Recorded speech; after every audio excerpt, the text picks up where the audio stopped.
Ouais, ça faisait longtemps qu'on ne s'était pas retrouvés pour parler film, et aujourd'hui ce sera film d'animation avec la dernière perle de Netflix, K-pop Demon Hunters. 왕이다!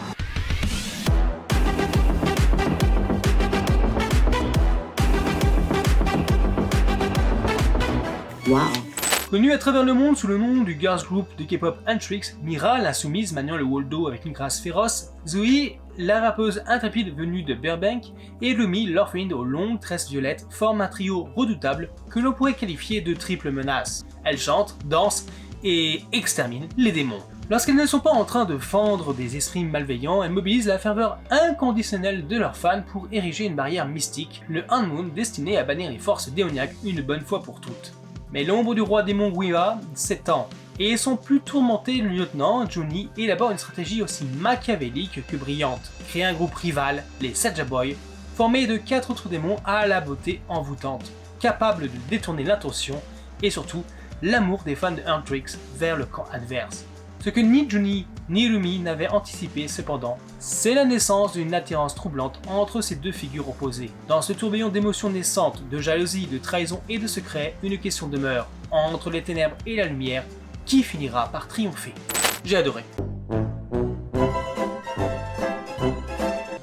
Non, plus sérieusement, j'ai vraiment tout aimé. La vibe, les personnages, les références, tout. Je me suis senti, écouté, être respecté en tant que fan de K-pop. Parce que bon, après toutes ces années où on se paye des sujets sur le genre faits par Monique, Bertrand et Josiane, qui soit se foutent de tout, du genre aux fans, ou la réduction de la K-pop qui ne serait que BTS et Blackpink, chose qui est souvent avancée par certains fans. Enfin ouais, c'est pas le sujet, ce que je veux dire c'est que ça fait du bien, un bien fou d'avoir un vrai média respectueux, même je dirais un hommage au genre à la K-pop. Il faut dire que la réalisatrice Maggie Kang a grandi en vénérant les figures fondatrices de la première génération de K-pop, telles que H.O.T. ou Seo-taiji and the Boys. Et c'est sans doute ça qui fait direct la différence. On sent bien quelqu'un qui connaît son sujet, qui l'a bossé, travaillé, qui a traversé les différentes générations, et ça fait plaisir.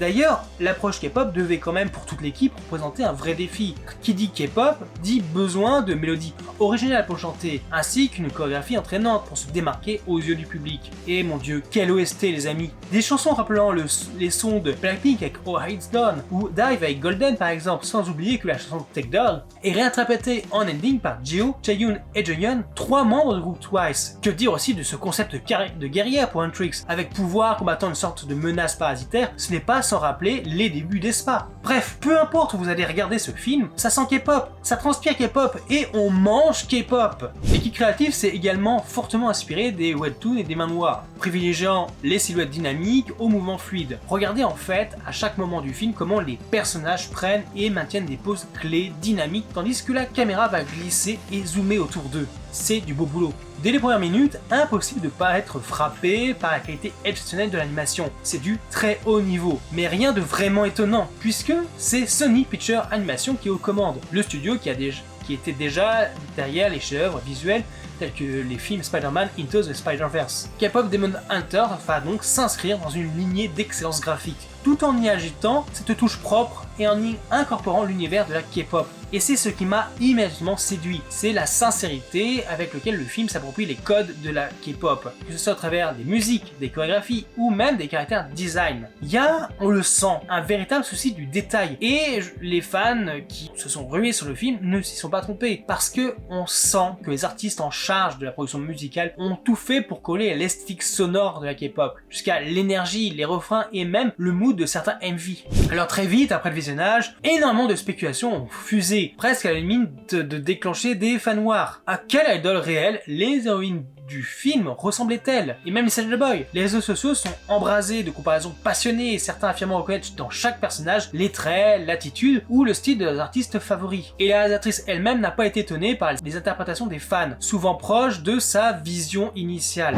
Mais elle n'a pas cité de sources précises, car elle et son co-réalisateur avaient créé un tableau d'inspiration collaboratif, enrichi par l'ensemble de l'équipe artistique, mêlant des références visuelles d'artistes réels, de mannequins ou même d'acteurs de K-drama. C'est d'ailleurs dans une interview pour Forbes qu'elle a révélé que les Saja Boys s'inspirent des groupes K-pop emblématiques comme Tomorrow by Together, BTS, Stray Kids, 80s, Big Bang ou encore Monster X. Chaque membre va incarner un archétype classique, à l'exception de Mystery, au design influencé par les animes. Tous ont été développés à partir de planches de référence mêlant célébrités et artistes coréens. Il n'y a pas vraiment quelqu'un directement inspiré pour chaque personnage. Sauf celui de Jinu, qui lui va s'inspirer des figures emblématiques des K-dramas, et surtout Cha Eun-ho et Nam Jae-wook, qui, selon elle, incarnent une beauté coréenne classique, avec des cheveux noirs élégants. Et bien que Han Yol-sop lui ait prêté sa voix, Jinu avait été écrit bien avant son application. Mais ceci dit, la réalisatrice a noté la ressemblance marquante avec son rôle dans Business Proposal, au point de même inclure la chanson titre du drama lors de sa première scène avec Lumi.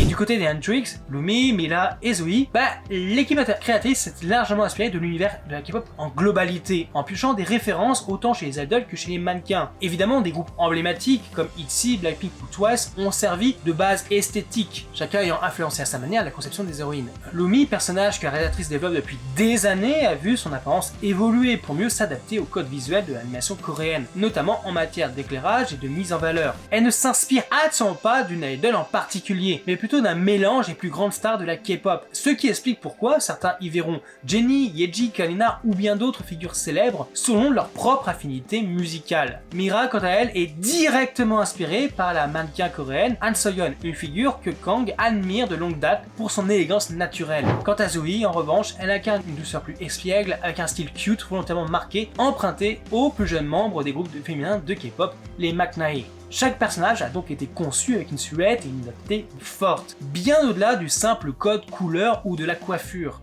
L'intention de la réalisatrice était de créer 3 héroïnes sexy, mais jamais interchangeables, chacune portant une allure et une énergie propre. Zoe devait être adorable et pétillante, Mira grande et gracieuse, presque aristocratique dans sa prestance, et Lumi la figure de proue, la leader, incarnée par une beauté coréenne à la fois classique, douce et magnétique. Mais au-delà de la forme, le fond réserve aussi quelques belles surprises. Le film va aborder avec délicatesse des problématiques bien réelles du monde de la K-pop. La solitude des idoles, la pression écrasante de la perfection, la fracture entre l'image publique et les angoisses privées. Des thèmes forts, parfois esquissés, mais bien présents qui vont équilibrer le propos en lui apportant une profondeur inattendue. Le tout évidemment enrichi par des clins d'œil au folklore coréen, ce qui a ajouté une dimension culturelle précieuse et trop rare dans le cinéma d'animation grand public.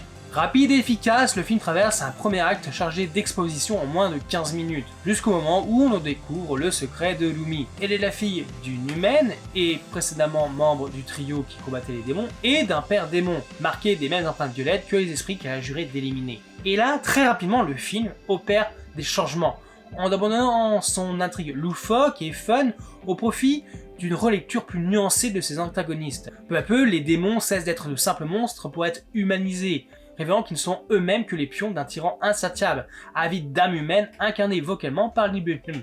Derrière cette métaphore, on va deviner une analogie avec la réalité contemporaine, mais le récit va quand même rester évasif et les messages, quoique sincères, demeurent relativement flous et maladroits, peinant à susciter la résonance émotionnelle qu'on serait en droit de s'attendre. Pourtant, K-pop Demon Hunter dégage une fantaisie sincère et offre des séquences d'action spectaculaires. Ce souffle créatif est indéniable, même si le film n'atteint pas des sommets émotionnels à certains moments, car le scénario souffre malheureusement de quelques faiblesses, notamment le souci vocal de Lumi qui sera corrigé sans peine et sans explication, ou surtout sa backstory peu développée concernant sa double ascendance. Eh bien, l'animation, elle, transcende tout.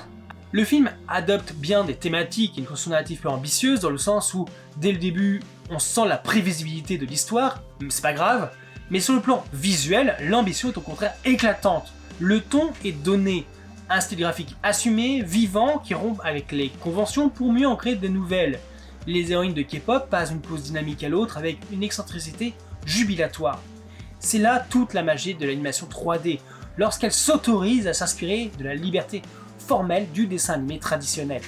Et ce jeu constant entre 2D et 3D constitue un hommage appuyé à l'animation japonaise, tout en marquant un tournant dans la manière dont le studio explore les émotions à l'écran. Les séquences d'action fusionnent avec les clips musicaux dans un ballet visuel impressionnant. Les démons arborent une texture de peau étrange, presque synthétique, évoquant des masques figés, ce qui renforce leur étrangeté et leur menace. Les armes utilisées, lames géantes, dagues étincelantes et accessoires aux allures de reliques servent à des affrontements rapprochés d'une fluidité remarquable. et ces combats vont être ponctués de tableaux chorégraphiés dignes des meilleurs concerts K-pop, mêlant avec brio style, intensité et surréalisme. Si les fans de K-pop y trouvent leur compte, cette séquence vont peut-être, je dis bien peut-être, déconcerter les spectateurs moins familiers avec cet univers. Mais cela peut être aussi une excellente première incursion dans l'univers. Et bien sûr, de nos jours, il est impossible de faire un dessin animé en image de synthèse sans mascotte, ces adorables compagnons animaux, comme ici le démon tigre souriant et un oiseau coiffé d'un petit gat. Tous deux conçus pour sembler droit sortis du folklore coréen. Et je les ai adorés, mais on les voit tellement pas assez. Moi je veux la peluche pour mon décor, hein, parce que il est trop kiffant. Le film est donc une excellente surprise qui monte crescendo en intensité, qui aborde des thèmes forts dont j'ai déjà touché un mot, mais aussi qui parle de la confiance en soi, de la peur de se révéler entièrement, même à ceux qu'on aime, du pardon et de l'acceptation des différences de chacun. Et je ne parlerai pas de la fin qui nous a sans doute tous et toutes choqués, car même si le film était prévisible, et du déjà vu plein de fois, mais encore une fois je le dis, ce n'est pas grave, et bien moi je ne m'attendais pas du tout à ce qui s'est passé. On nous a volé notre safe place, surtout que depuis on a appris que le contenu de certaines scènes coupées, et vraiment, c'est pas juste, pourquoi ne pas nous l'avoir donné?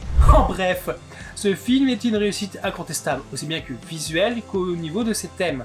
Malgré un scénario où on sent quelques petits défauts, on est d'accord, K-pop Demon Hunters s'impose comme l'une des propositions visuelles les plus audacieuses de l'année 2025. Sa richesse culturelle, son hommage vibrant à la Corée, à la K-pop et son esthétique singulière lui confèrent une identité propre, difficile à comparer à une autre production. Et à l'époque où l'animation se tourne de plus en plus vers l'exploration du sujet un peu plus adulte, il est rafraîchissant de voir une œuvre aussi visuellement aboutie s'attaquer à la culture K-pop avec sérieux, humour et surtout respect. J'ai adoré chaque minute de ce film et de son OST que je veux encore et toujours écouter. Et en passant, Disney, prenez-en de la graine, je ne dirais que ça. Ah oui, j'oubliais, je sais pas comment vous l'avez regardé, mais moi ça a été en coréen sous-titré. Faut pas déconner, l'immersion d'abord.